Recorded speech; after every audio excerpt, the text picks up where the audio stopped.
Salam sehat. Kita semua ingin berubah ke arah yang lebih baik. Mungkinkah suami, istri, atau anak-anak kita berubah? Mungkin sekali, karena tidak ada yang mustahil bagi Dia. Mari kita siapkan hati, memuji dan mendengarkan firman-Nya yang hidup. Tuhan memberkati. 1, 2, 3, 4.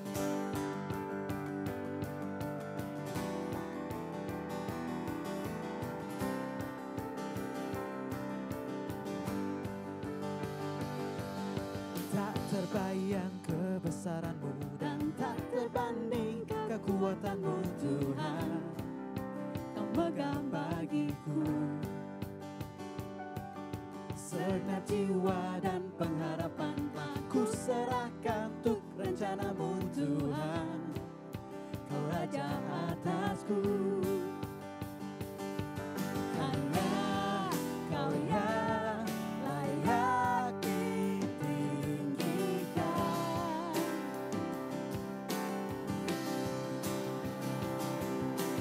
Ajar Kau Tuhan, agung dan perkasa. Kau sumber kemenanganku, layak berkuasa, memerintah selamanya. Yesus, Kaulah Raja mulia. Tak terbayang kebesaran-Mu dan tak terbanding kekuatan-Mu Tuhan. Kau megah bagiku segenap jiwa dan pengharapan telah ku serahkan untuk rencana-Mu Tuhan. Kau Raja atasku, hanya Kaulah layak ditinggikan.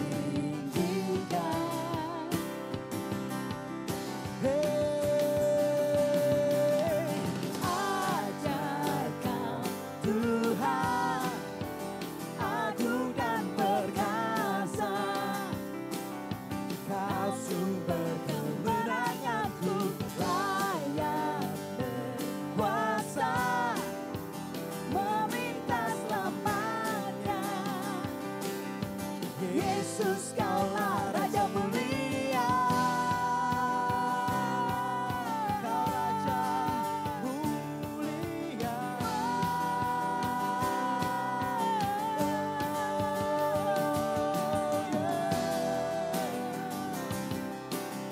We praise Your name, Jesus.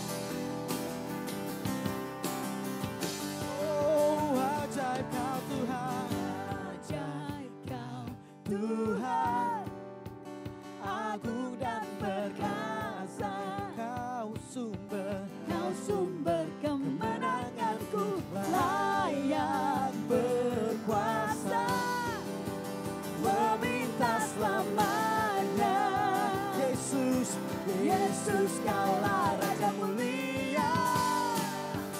Kau Tuhan, agung dan perkasa. Kau sumber kemenanganku, layak berkuasa, meminta selamanya. Yesus, Kaulah Raja mulia. Raja mulia, Raja mulia. Amin. Thank you, Jesus. Oh, thank you, Lord.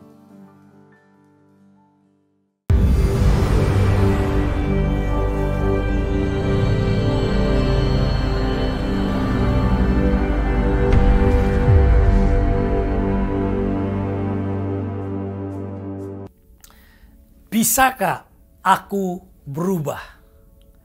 Orang Kristen perlu menyadari bahwa melalui diri mereka Tuhan inginkan terjadi perubahan. Tentu perubahan ke arah yang lebih baik dalam segala bidang kehidupan. Terutama manusia rohani kita yang akan menjadi motor perubahan dari dalam keluar.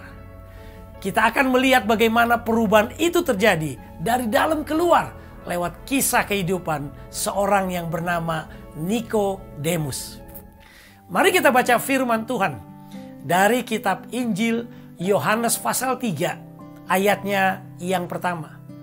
Adalah seorang Farisi yang bernama Nikodemus, seorang pemimpin agama Yahudi. Siapakah Nikodemus? Ia seorang anggota Sanhedrin yang berkuasa. Ia beragama dari golongan orang-orang Farisi yang sangat ketat menjalani hukum Taurat. Arti namanya dari bahasa Yunani, Nikodemos, yang berarti kemenangan rakyat. Berasal dari bahasa Yunani Nik, yang berarti kemenangan, dan Demo, yang berarti orang-orang. Nikodemus datang kepada Tuhan Yesus sebagai wakil dari semua orang-orang yang dimaksudkan oleh Tuhan Yesus dalam Yohanes pasal 2 ayat 24-25. Kita ingat di Yohanes pasal 2 ini adalah kisah tentang Tuhan Yesus marah di bait Allah karena adanya praktek jual beli yang penuh manipulasi. Dan imam serta orang Farisi marah kepada Tuhan Yesus yang melakukan hal itu. Karena mereka semua terlibat dalam jual beli di bait Allah. Mari kita baca ayat apa yang dikatakan oleh Tuhan Yesus tentang orang Farisi termasuk Nikodemus di dalamnya. Ayat 24 yang tadi pasal 2. Tetapi Yesus sendiri tidak mempercayakan dirinya kepada mereka karena ia mengenal mereka semua. Ayat 25. Dan karena tidak perlu seorang pun memberi kesaksian kepadanya tentang manusia, sebab ia tahu apa yang ada di dalam hati manusia. Ayat yang jelas sekali menunjukkan Tuhan Yesus tidak percaya kepada pemimpin agama saat itu. Jadi peringatan kepada setiap kita yang melayani, termasuk saya. Belum tentu kita semua orang-orang yang melayani disukai oleh Tuhan. Jika kita melayani untuk kepentingan kita dan tidak sesuai dengan apa yang Ia kehendaki. Yesus mengecam orang-orang Farisi dan biasanya juga ahli-ahli Taurat. Dalam beberapa kesempatan yang dicatat khusus nih, ada 8 pernyataan dengan kata celaka yang tercantum dalam Injil Matius. Dan oleh karena itu versi Matius dikenal sebagai 8 celaka. Yaitu dalam Matius pasal yang ke-23 ayat 13, 14, 15, 16, 23, 25, 27. Kecaman terhadap orang-orang Farisi itu ditujukan kepada kemunafikannya. Arti orang-orang munafik adalah aktor yang mengenakan topeng. Jadi istilah itu berarti orang-orang yang menipu, yang berpura-pura menjadi sesuatu yang bukan mereka. Atau mereka yang sok-sok suci. Selalu mengatasnamakan Tuhan dan agama. Tetapi tujuannya memanipulasi orang. Tuhan jelas melihat hati dan tidak bisa dikelabui oleh penampilan aksesoris agama. Maka dengan jelas ia berkata, aku tahu apa yang ada di dalam hatimu. Yohanes 3 ayat yang kedua. Ia datang pada waktu malam kepada Yesus dan berkata, Rabi, kami tahu bahwa engkau datang sebagai guru yang diutus Allah. Sebab tidak ada seorang pun yang dapat mengadakan tanda-tanda yang engkau adakan itu jika Allah tidak menyertainya. Nikodemus ini datang di malam hari. Malam hari menggambarkan situasi yang gelap. Di mana tidak banyak orang, tidak banyak kegiatan, atau waktu orang tidur dan beristirahat. Maka tidak heran banyak pencuri terjadi itu di malam hari. Bisa dimengerti kenapa waktu malam harilah dipilih oleh Nikodemus. Karena kita tahu bahwa dia orang terpandang. Orang yang dikenal banyak orang. Dia tidak mau banyak orang tahu bahwa dia diam-diam mengunjungi Tuhan Yesus.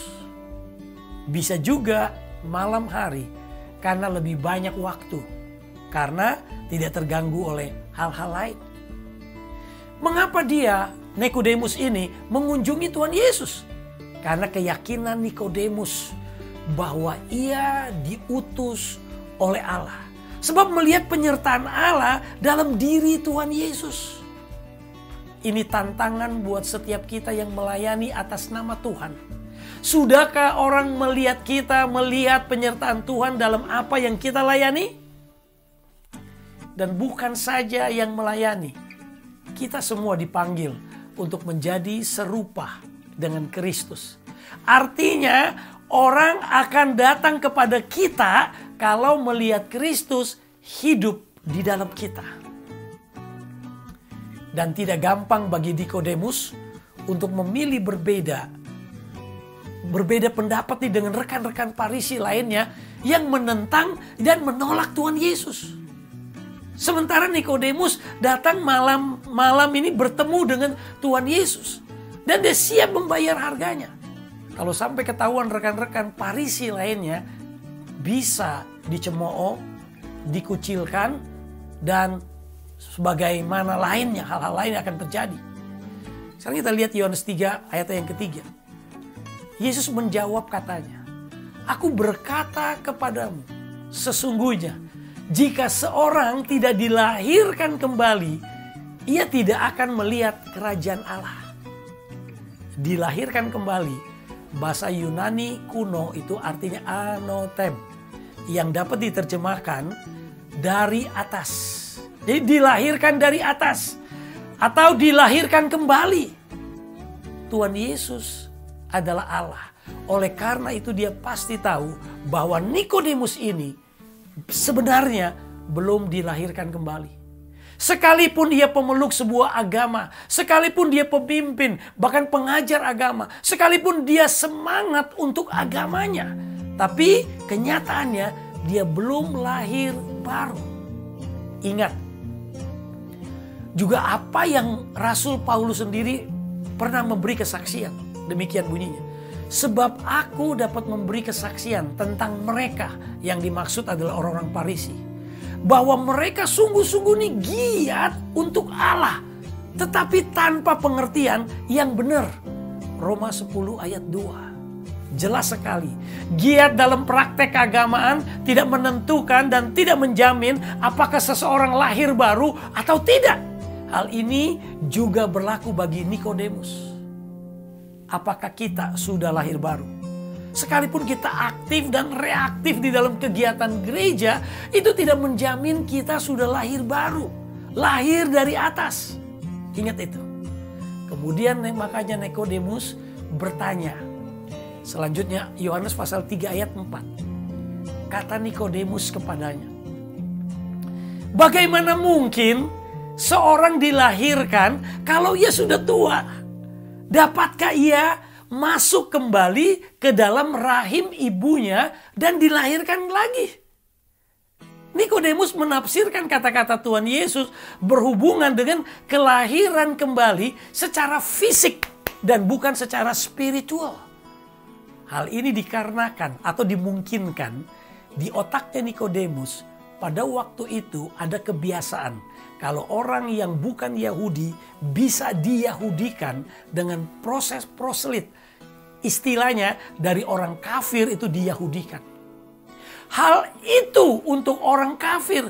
Tetapi mengapa aku Nikodemus sebagai orang Yahudi berpendidikan, berkedudukan, sebagai penguasa, sudah pegang kitab Taurat dengan ketat.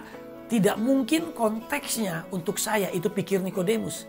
Kelahiran baru pasti sebagai sesuatu yang berbeda. Maka dengan serta-merta ia menjawab. Maka kelihatan sekali kepolosannya juga sebagai seorang melihat itu juga sebagian orang melihat suatu kebodohan. Karena jawaban Nikodemus, bagaimana mungkin seorang dilahirkan kalau ia sudah tua? Dapatkah ia masuk kembali ke dalam rahim ibunya dan dilahirkan kembali? Dengan kata lain nih, Nikodemus berkata, "Tuhan, saya ini bodoh loh. Nggak ngerti perkataan-perkataanmu yang hidup dan berkuasa ini." Hal ini membuktikan perkataan Tuhan Yesus dapat membungkam segala ilmu dan pengetahuan yang pernah Nikodemus ketahui dan pelajari. Makanya kita tidak bisa sombong di hadapan Tuhan. Term-term teologi kita, apologetik kita, dan sebagainya yang kita anggap paling benar dan alkitabiah, dan sudah merasa tuh Tuhan dan surga milik kita. Kita akan gugup dan menjadi bodoh waktu berhadapan langsung dengan Tuhan yang menciptakan langit semesta ini. Seperti Nikodemus di hadapan Tuhan Yesus tidak mengerti istilah lahir kembali, itu lahir dari atas. Karena kadang sulit mengartikan dan menerjemahkan sesuatu yang dari atas. Kita lanjutkan Yohanes 3 ayat yang kelima. Jawab Yesus, "Aku berkata kepadamu sesungguhnya, jika seorang tidak dilahirkan dari air dan roh, ia tidak dapat masuk ke dalam kerajaan Allah." Dilahirkan dari air dan roh. Kita semua tahu apa fungsi air. Yang pasti kita akan cepat berkata, fungsi air itu yang pertama untuk membersihkan. Karena hidup kita tidak bisa lepas dari air yang berhubungan dengan hal bersih-bersih. Buah-buahan dan sayur-sayuran harus kita cuci sebelum dimakan. Alat-alat makan dan minum kita cuci pakai air untuk dibersihkan. Demikian juga kita bersihkan tubuh kita dengan air. Kedua, fungsi air untuk kehidupan. Tanpa air tidak bisa hidup. Tanaman tanpa disiram air akan mati. Artinya air menghidupkan. Tanpa air tidak bisa hidup. Sekarang kita lihat firman di mana kita membaca tentang kehidupan yang pertama, dan kehidupan ini berasal dari air. Ya, ini dicatat di Kejadian pasal 1 ayat 20. Hendaklah dalam air berkeriapan makhluk yang hidup, dan hendaklah burung-burung berterbangan di atas bumi melintasi cakrawala. Perhatikan di sini, water birth, kelahiran fisik datang sebelum kelahiran roh yang spiritual. Kita melihat kenyataan ini ketika seorang wanita dalam proses persalinan dan bayinya itu akan lahir, kita menunggu air ketuban itu pecah yang mengelilingi bayi itu sampai kelahirannya. Jadi kalau kita hubungkan dengan jawaban Tuhan kepada Nikodemus, kecuali seorang dilahirkan dari air dan oleh roh, ia tidak dapat masuk dalam kerajaan Allah, berarti waktu Nikodemus menyinggung tentang kelahiran fisik, Tuhan menyambungkan dengan jawabannya, kelahiran secara fisik benar adanya. Tetapi manusia harus lahir lagi secara roh. Sekaligus di sini Tuhan Yesus menekankan pentingnya kelahiran dari air yang dimaksudkan ialah baptisan. Dan kita tahu yang menyelamatkan bukan air baptisannya, tetapi hati yang bertobat. Jadi Tuhan menginginkan hati yang bertobat dari seorang yang bernama Nikodemus. Kemudian terjadi kelahiran dari atas, dari roh, yang menyebabkan seseorang lahir baru atau lahir kembali. Maka Tuhan Yesus menjelaskan tentang perbedaan kelahiran fisik dan roh ini kembali ditekankan di ayat yang ke-6 atau selanjutnya, yaitu Yohanes 3 ayat 6 kita baca. Apa yang dilahirkan dari daging adalah daging, dan apa yang dilahirkan dari roh adalah roh. Seolah-olah di sini Tuhan menyinggung kembali Nikodemus. Itu kelahiran daging dari rahim seorang ibu adalah daging. Tidak cukup sampai di sana, harus dilahirkan dari atas, yaitu Roh Kudus. Ingat, manusia adalah roh yang memiliki jiwa dan diam dalam satu tubuh. Kita lanjutkan dengan Yohanes 3 ayatnya yang ke-7. Janganlah engkau heran karena aku berkata kepadamu, kamu harus dilahirkan kembali. Tuhan Yesus melihat wajah Nikodemus itu terheran-heran. Bahasa Yunaninya taumazo, Dan bahasa Inggrisnya to wonder. Serta Indonesianya menerjemahkan cukup keren. Yang pertama berarti merasa ganjil ketika melihat atau mendengarkan sesuatu. Tercengang, takjub. Bayangkan, Nikodemus wajahnya takjub, tercengang, merasa ganjil waktu mendengar penjelasan Tuhan Yesus. Saya bisa ilustrasikan pada waktu untuk pertama kali saya naik cruise, lupa apa namanya itu, di dalamnya ada kolam renang. Kamar-kamarnya begitu banyak, itu layaknya seperti 4 tower apartemen, itu ngapung di atas laut. Begitu tiba di pelabuhan dan melihat kapal cruise sebesar itu, saya takjub, tercengang, keheran-heranan. Kok bisa ya? Kok bisa ya? Intinya Tuhan berkata sama Nikodemus, kamu sekalipun sudah pinter, terpandang dan memiliki kedudukan di hadapan manusia, tetap harus dilahirkan kembali.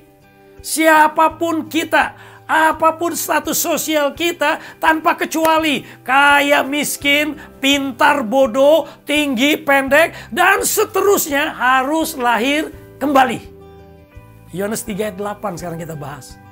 Angin bertiup kemana ia mau dan engkau mendengar bunyinya. Tetapi engkau tidak tahu dari mana ia datang atau kemana ia pergi. Demikian halnya dengan tiap-tiap orang yang lahir dari roh.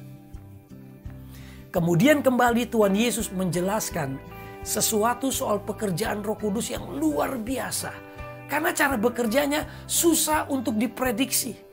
Kalau angin saja nih, kita nggak lihat wujudnya, tapi kehadirannya dapat kita rasakan lewat bunyi dan tiupannya. Tetapi juga tidak 100% kita mengerti dari mana datangnya dan kemana perginya. Apalagi soal Roh Kudus yang tidak berwujud, tidak dapat dilihat dengan mata dan tidak dapat diraba dengan tangan, tetapi pekerjaan dan hasilnya begitu nyata. Seperti suatu hari saat anak saya yang pertama memberi sebuah kesaksian. Suatu hari ia sedang membaca Alkitab di library di universitasnya. Ada temannya datang, lihat dia baca Alkitab, agak ditawain gitu. Dengan nada sinis, kayak orang Jawa bilang ngenyein gitu loh. Apa yang terjadi? Tetapi beberapa tahun kemudian, temannya ini ketemu lagi dengan anak saya yang pertama, Gersom itu. Temannya sudah bertobat. Dan sekarang aktif melayani di gereja. Hidupnya berubah total. Dulu anak ini anti gereja, anti Tuhan. Hidup dalam dunia gelap, gemerlapan. Jadi siapakah yang merubah anak ini? Tidak ada yang lain. Yaitu dari atas, Roh Kudus. Mungkin saat ini kita bergumul, bisakah aku berubah? Istri, suami, anak-anak, orang tuaku berubah? Jawabnya, bisa. Karena tidak ada yang mustahil dari Tuhan. Kita harapin dari atas itu perubahan. Minggu depan kita merayakan Pentakosta, turunnya Roh Kudus. Makanya kita belajar mengenai pribadi yang ketiga dari Tritunggal ini. Untuk kita mengerti bahwa Roh Kudus adalah Allah. Ia yang menggantikan dan meneruskan pekerjaan Tuhan Yesus di bumi ini. Mari saya ajak kita semua buka hati, pikiran kita untuk Roh Kudus memimpin, membimbing seluruh kehidupan kita. Pasti perubahan hidup itu terjadi. Yang belum lahir baru, bertobatlah.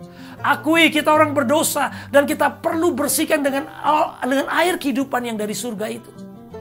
Mari kita tundukkan kepala, kita berdoa. Bapa, kami belajar dan mengerti akan pekerjaan Roh Kudus yang begitu nyata dalam dunia ini.